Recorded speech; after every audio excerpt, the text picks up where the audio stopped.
மக்கள் வந்து சினிமாவை பார்க்காம அந்த ஹீரோவை வந்து ஏன் வந்து பெரிய ஆளாக பார்க்குறாங்க, ஹீரோவை ஏன் நம்புகிறாங்க, ஹீரோவை ஏன் அரசியலுக்கு வாங்கன்னு கூப்பிடுறாங்க, தலைவா நீங்கள் அரசியலுக்கு வாங்க அப்படின்னு சொல்லிட்டு மக்கள் ஏன் வந்து ரசிகர்கள் ஏன் அவங்களுக்கு பிடிச்ச நடிகர்களை ஏன் அரசியலுக்கு கூப்பிடுறாங்க அப்படின்னா,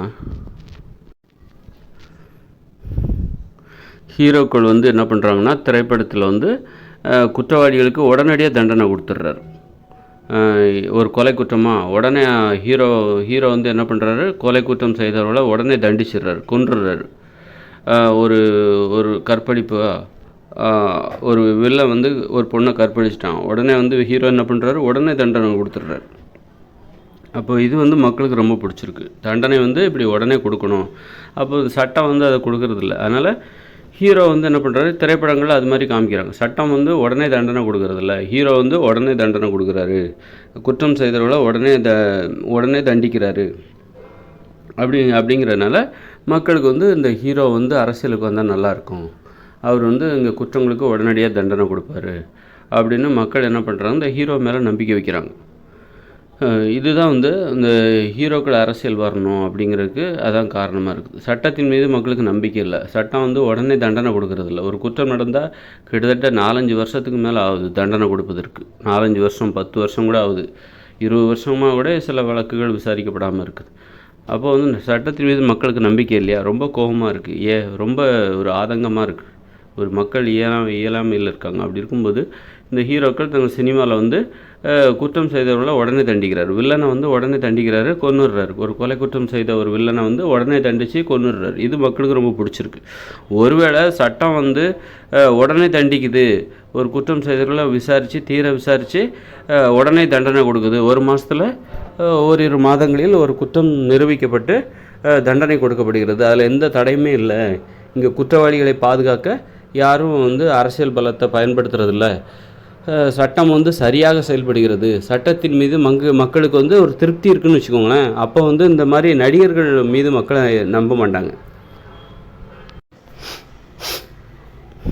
சட்டமும் நீதியும் உடனே செயல்படுது, ஒரு குற்றம் நடக்குதுன்னா ஒரு மாதங்களில் தண்டனை கிடச்சிருது, மக்களுக்கு இது திருப்தியாக இருக்குது. அதாவது ஒரு குற்றம் நடக்குதுன்னா ஒரு வாரத்தில் தண்டிக்கணுங்கிற அவசியம் இல்லை. ஏன்னா வந்து விசாரிக்கணும், நிரபராதிகள் தண்டிக்கப்பட்டுறக்கூடாது. அதுக்காக குற்றவாளிகளை கூட தண்டிக்காமல் விட்டுறக்கூடாது. பல வருஷங்களாக குற்றவாளிகள் தண்டிக்கப்படாமல் நீதிமன்றத்திலே கேஸ் நடந்து அந்த மாதிரியும் இருக்கக்கூடாது. உடனேவும் தண்டனை கொடுக்கக்கூடாது. ஒரு வாரத்துக்கு முன்னாடி நடந்ததுன்னா உடனே ஒரு வாரம் கழித்து உடனே அது மாதிரி இல்லாமல் ஓரிரு மாதங்கள் கொடுக்கணும். ஒரு எந்தவித சந்தேகத்திற்கு இடாமல் இல்லாமல் குற்றவாளிகள் என்ன நிரூபிக்கப்பட்டு அதுக்கு தண்டனை கொடுக்கப்படணும். அது மாதிரி குற்றவாளிகளை பாதுகாக்கிறதுக்கு இந்த அரசியல் பலம், லஞ்சம், ஊழல் இதெல்லாம் வந்து குற்றவாளிகள் தப்புவதற்கு காரணமாக இருக்குது. போலீஸ்காரங்க லஞ்சம் வாங்கிட்டு குற்றவாளிகளை விட்டுறாங்க.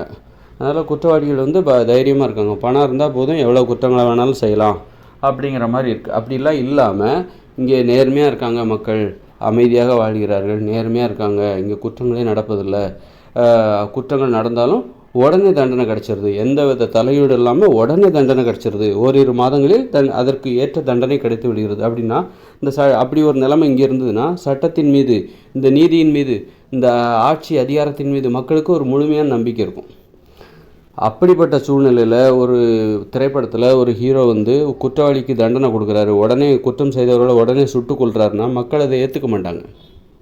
எதுக்கு இவர் சுட்டுக் கொள்கிறாரு, வில்லனை இவர் சொல்கிறதுக்கு, வில்லனை வந்து குற்றம் செய்த குற்றவாளிகளை அல்லது வில்லனை கொல்வதற்கு இவருக்கு என்ன அதிகாரம் இருக்கிறது? இதை சட்டத்துக்கிட்ட விட்டுட்டாக்கா அவங்க பார்த்துக்க போகிறாங்க.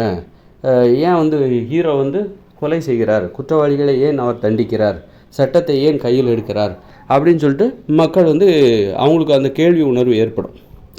அப்போ இங்கே வந்து அந்த கேள்வி உணர்வு ஏன் ஏற்பட மாட்டேங்குது?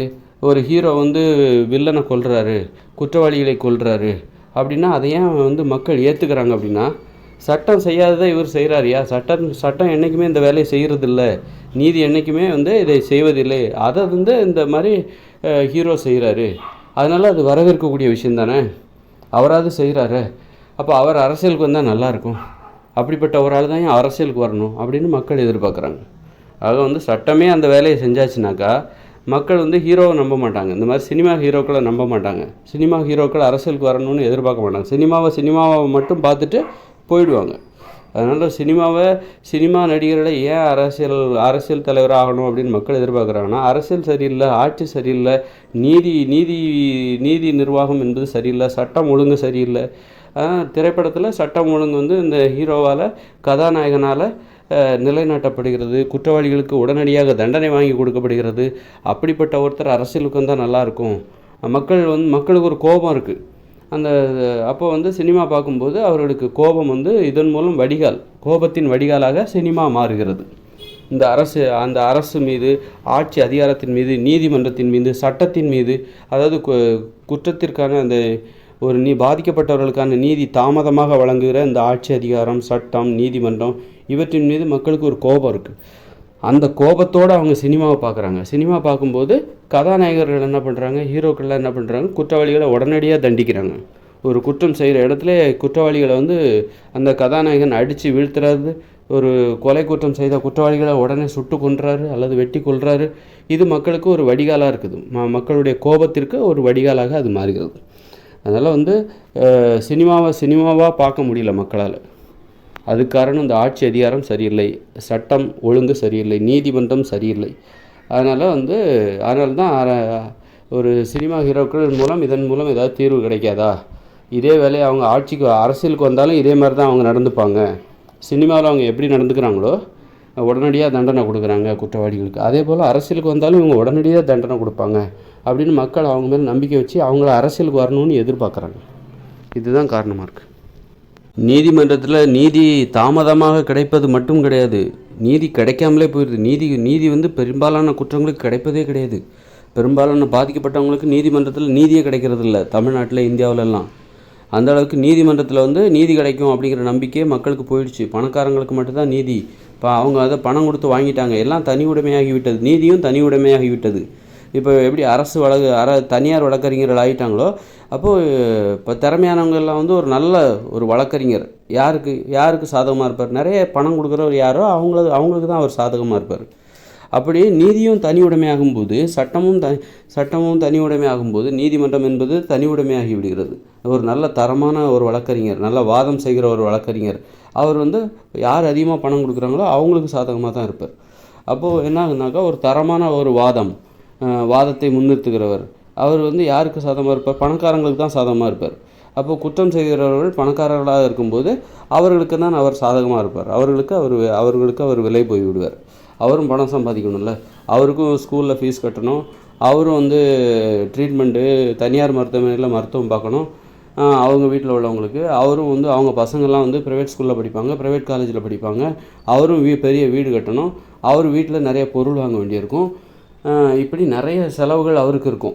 அப்படி இருக்கும்போது அவருக்கு தேவையான பணம் யார் அதிகமாக கொடுக்குறாங்களோ அவங்களுக்காக தான் அவர் வாதாடுவார். இப்படி நீதியையும் தனி உடைமையாக்கிட்டாங்க. அதாவது நீதியும் தனி உடைமையாக்குனதுனால அது வந்து அப்போது நீதிமன்ற பணக்காரங்களுக்கு தான், பாதிக்கப்பட்டவர்கள் பெரும்பாலும் ஏழைகளாகவும் எளியவர்களாகவும் இருக்கிறார்கள். அதனால் நீதி வந்து அவர்களுக்கு கிடைப்பதில்லை. நீதி தாமதமாக கூட இங்கே கிடைப்பதில்லை.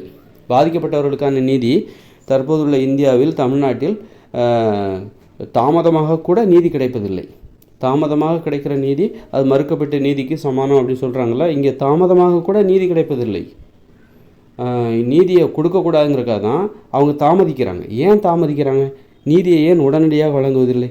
ஏன் தாமதிக்கிறார்கள்? ஏன் இழுத்தடிக்கிறாங்க? அந்த பாதிக்கப்பட்டவர்களுடைய கோபத்தை வந்து மழுங்கடிக்கிறாங்க. கோபத்தை அவர்கள் மறக்கணும். ஒரு உடனே கிடச்சா அந்த கோபம் அவங்களுக்கு இருக்கும். ஒரு ரொம்ப நாள் ஆயிடுச்சுனாக்கா அவங்களே மறந்துடுவாங்க, போய் அப்படி நம்பிக்கை இழந்துருவாங்க. அதனால தான் நீதி கொடுக்கக்கூடாது என்பதற்காக தான் நீதியை உடனடியாக கொடுப்பதில்லை, தாமதிக்கிறாங்க. ரொம்ப நாள் இழுத்தடித்து அதன் பிறகு நீதியை வழங்குவதில்லை. அவர்கள் நீதி கொடுக்கக்கூடாது என்பதற்காக தான் அதை தாமதிக்கிறார்கள், தள்ளி போடுகிறார்கள். அதனால் இங்கே தாமதமாக கூட நீதி கிடைப்பதில்லை. ரொம்ப லேட்டாக வந்து ரொம்ப தாமதமாக என்னது கிடைக்குது? அநீதி தான் கிடைக்குது. அது மாதிரி கல்வி கற்கக்கூடாது அப்படிங்கிறக்காக தான் இப்போ நீதி வழங்கக்கூடாது பாதிக்கப்பட்டவங்களுக்கு அப்படிங்கிறக்காக தான் நீதியை தாமதமாக வழங்குறாங்க. அப்புறம் ஏன் தனியார் வழக்கறிஞர்களை அனுமதிக்கிறாங்க? ஏன் தனியார் வழக்கறிஞர் எல்லாரையும் ஏன் அரசு வழக்கறிஞர்களாக ஏன் அங்கேயே இருக்கக்கூடாது? ஏன் தனியார் வழக்கறிஞர்கள் கட்டணம் செலுத்தி நீங்கள் வாதாடி கொள்ளலாம் என்கிற நடைமுறை ஏன் ஏற்படுத்துகிறாங்கன்னாக்கா யாருக்கும் நீதி கிடச்சிடக்கூடாது, பாதிக்கப்பட்டவங்க நீதி கிடச்சிடக்கூடாது அப்படிங்கிறக்காக தான் அந்த மாதிரி தனியார் வழக்கறிஞர்கள் என்கிற நடைமுறையை உருவாக்குறாங்க. அப்போ தான் பெரும்பாலும் பாதிக்கப்பட்டவங்க ஏழை எளியோராக இருப்பாங்க. அவங்க பணம் கொடுத்து அவங்களால நீதி வாங்க முடியாது. அதனால் நீதி மேலே அவங்களுக்கு நம்பிக்கை இல்லாமல் போயிடும். அதனால் பணக்காரங்க சுதந்திரமாக குற்றங்களை செய்யலாம். அவர்கள் எந்த பாதிப்பும் இல்லாமல் குற்றங்கள் செய்யலாம் அப்படிங்கிற நடைமுறைக்காக தான் தனியார் வழக்கறிஞர் கட்டணம் செலுத்தி வாதாடுகிற அந்த தனியார் வழக்கறிஞர்களை அப்படிங்கிற ஒரு நடைமுறையை ஏற்படுத்துவதற்கு அதான் காரணம். எல்லாருமே அரசு வழக்கறிஞர்களாக இருந்துட்டாக்கா எல்லாருமே கட்டணம் இல்லாமல் பெறுவதாக இருந்தால் கட்டணம் இல்லாமலே வாதாடுகிற வழக்கறிஞர்களை நியமிக்க முடியும் அப்படின்னா அப்படி ஒரு நடைமுறை இருந்துன்னு வச்சுக்கோங்களேன். எல்லாருமே அரசு வழக்கறிஞராக இருந்தால் பணக்காரன் ஏழை எல்லாருக்குமே நீதி என்பது கட்டணம் இல்லாமல் கிடைக்கும். அப்படிங்கும்போது அங்கே நீதி பாதிக்கப்பட்டவங்களுக்கு நீதி கிடச்சிரும். அப்படி கிடைக்க விடக்கூடாதுங்கிறக்காக தான் இந்த மாதிரி ஒரு நடைமுறை. கட்டணம் செலுத்தி வாதாடுகிற அந்த தனியார் வழக்கறிஞர்களை அவங்க அனுமதிக்கிறாங்க. அதே மாதிரி தான் இந்த மாதிரி கல்வி கற்றுக்கூடக்கூடாது, கல்வி யாரும் கற்றுவிடக்கூடாது அப்படிங்கிறக்காக தான் கட்டணம் செலுத்தி கல்வி கற்கிற முறையை உருவாக்குறாங்க.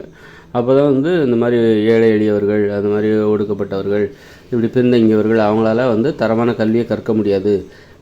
கல்வி என்பது கட்டணம் செலுத்தி பெற்றால் தான் தரமான கல்வியை கற்க முடியும் அப்படிங்கிற ஒரு சூழலை உருவாக்கிட்டாக்கா அது இங்கே ஒரு நடைமுறையாக மாறிடுச்சுனாக்கா அப்போ ரொம்ப ஏழை எளிய மக்களுக்கெல்லாம் தரமான கல்வி கிடைக்காம செய்து விடலாம் அப்படிங்கிற நோக்கத்துக்காக தான் கல்வியை தனியார் மயமாக்குறாங்க.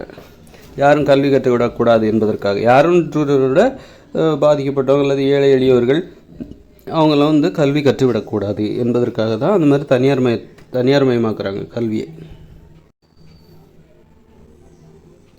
அது மாதிரி யாருக்கும் நல்ல மருத்துவ சிகிச்சை கிடச்சிடக்கூடாது. யாருங்கிறத விட ரொம்ப ஏழை எளியவர்கள், அது மாதிரி அந்த மாதிரி எளிமையான மக்கள் அவர்களுக்கு அவ்வளோ ஈஸியாக மருத்துவ வசதி கிடச்சிடக்கூடாது, அவங்கெல்லாம் ஆரோக்கியமாக வாழ்ந்துடக்கூடாது அப்படிங்கிறக்காக இந்த பணக்காரங்க என்ன பண்ணுறாங்கனாக்கா இந்த மாதிரி மருத்துவமனையை தனியார் மயமாக்கிட்டு இப்போ தரமான மருத்துவம்னா அது கட்டணம் செலுத்தி பெற்றால் தான் தனியார் மருத்துவமனையில் தான் தரமான மருத்துவம் கிடைக்கும் அப்படிங்கிற ஒரு கருத்தை ஏற்படுத்தி மக்களை அதான் ரொம்ப ஏழை எளியவர்கள் இவங்களெல்லாம் ஆரோக்கியமாக வாழ்ந்து விடக்கூடாது என்பதற்காகவே இப்படி ஒரு நடைமுறையை உருவாக்குறாங்க. மருத்துவத்தை தனியார் மயமாக்குறாங்க. அதுமாதிரி கல்வி முறையிலேயே ஆங்கில வழி கல்விக்கே அதான் காரணம். யாரும் கல்வி கற்றுவிடக்கூடாது, எளிதாக யாரும் கல்வி கற்றுவிடக்கூடாது அப்படிங்கிறக்காக தான் கல்வியை சிரமமாக்கணும், கல்வி கற்பதை சிரமமாக்கணும் அப்படிங்கிறது தான் ஆங்கில வழி கல்வியை புகுத்துறாங்க.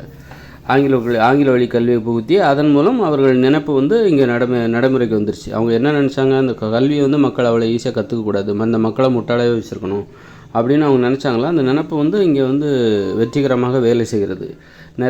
நிறைவேறால இப்போ ஒழுங்காக படிக்க முடியல, படிப்பு மீதே வெறுப்பு விடுகிறது, எழுத படிக்க கூட சரியாக தெரிய மாட்டேங்குது. ஒரு 10-12 படித்தா கூட சரியாக சரளமாக எழுத படிக்க வாசிக்க தெரிய மாட்டேங்குது. அவர்கள் நினைத்தது இப்போது நடந்து விட்டது. அவர்கள் என்ன நினச்சி இது மாதிரி கல்வியை தனியார் மயமாக்குறது, ஆங்கில வழி கல்வியை புகுத்துவது, இதெல்லாம் கல்வி கற்க விடக்கூடாது இந்த மக்களை அப்படிங்கிறதுக்காக உருவாக்குனாங்க. அது இப்போ நடந்துடுச்சு.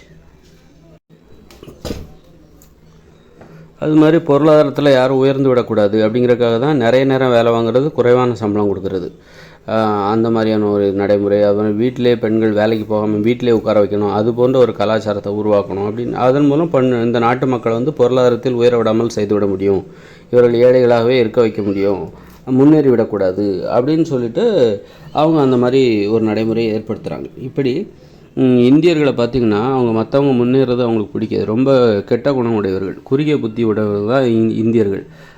அவர்களுக்கு ஒற்றுமையாக சிந்திக்க தெரியாது. ஒவ்வொருத்தரும் வெவ்வேறாக சிந்திப்பார்கள். வேற்றுமையில் ஒற்றுமைன்னு சொல்லுவாங்கள்ல, வேற்றுமை பாராட்டுவதில் தான் அவர்கள் ஒற்றுமையாக இருப்பார்கள். அதாவது வேற்றுமையை கொண்டாடுவதில் அவர்கள் ஒற்றுமையாக இருப்பார்கள். அதுதான் கரெக்டாக சொன்னாங்க. வேற்றுமையில் ஒற்றுமை, அதான் இந்தியர்களோட ஒற்றுமைங்கிறது.